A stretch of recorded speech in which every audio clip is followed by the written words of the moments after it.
सोचिए, एक 12 साल का बालक जिसका शरीर 8 जगह से टेढ़ा है, जिसे देखकर पूरी राजसभा हंस पड़ती है।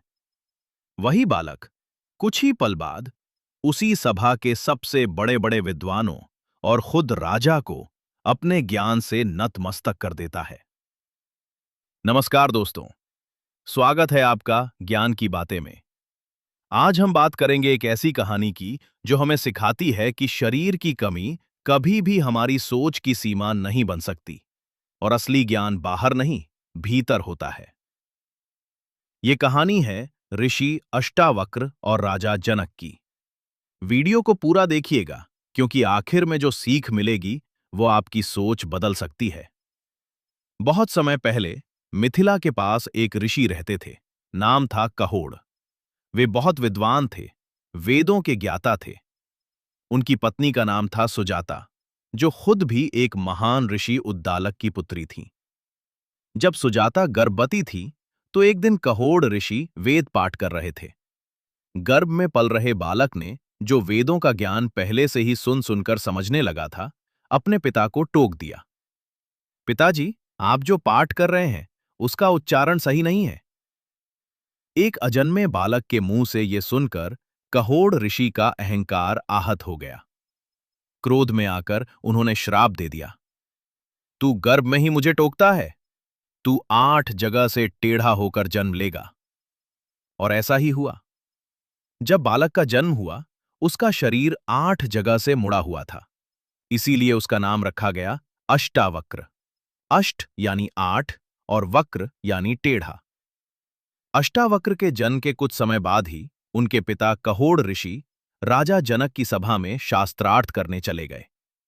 उस समय मिथिला में एक नियम था, जो भी विद्वान शास्त्रार्थ में हार जाता, उसे जल में डुबो दिया जाता था। दुर्भाग्य से कहोड़ ऋषि उस शास्त्रार्थ में हार गए और उन्हें जल समाधि दे दी गई।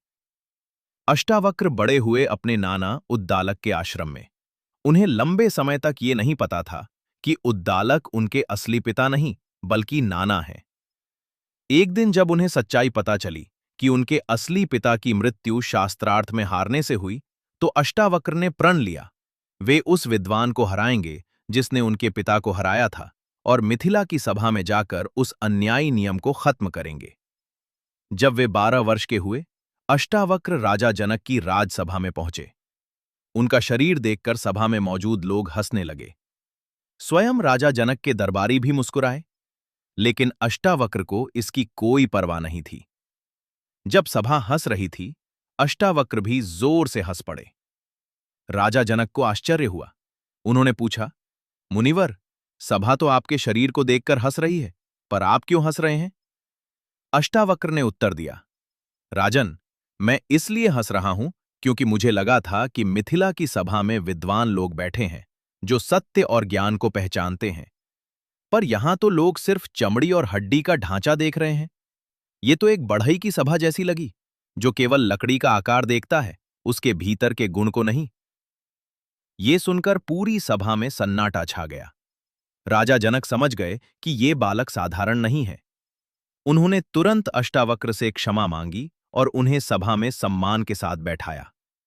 यहीं से शुरू हुआ असली शास्त्रार्थ, अष्टावक्र और सभा के सबसे बड़े विद्वान बंदी के बीच। बंदी उस समय के सबसे बड़े विद्वानों में गिने जाते थे, और उन्होंने ही कहोड़ ऋषि को हराया था। अष्टावक्र ने बंदी को शास्त्रार्थ की चुनौती दी।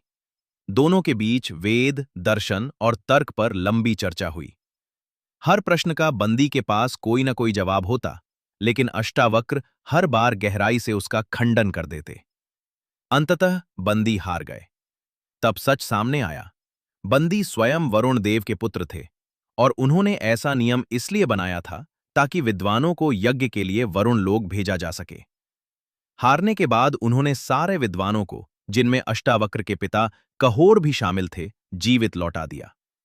अष्टावक्र अपने पिता से मिले, उन्हें फिर से जीवन मिला, और मिथिला में वह अन्यायपूर्ण नियम सदा के लिए समाप्त हो गया। दोस्तों, अष्टावक्र और राजा जनक की कहानी यहीं खत्म नहीं होती। वर्षों बाद, जब राजा जनक स्वयं ज्ञान की खोज में थे, वे अष्टावक्र के पास गए और पूछा, मुनिवर, मुझे मोक्ष कैसे मिलेगा, ज्ञान कैसे मिलेगा, वैराग्य कैसे आ। राजन, अगर आप मुक्ति चाहते हैं तो विषयों को विष के समान त्यागिए और क्षमा, सरलता, दया, संतोष और सत्य को अमृत के समान अपनाइए। आप न तो पृथ्वी हैं, न जल, न अग्नि, न वायु, न आकाश। मुक्ति पाने के लिए आपको स्वयं को इस शरीर से अलग चेतना स्वरूप जानना हो।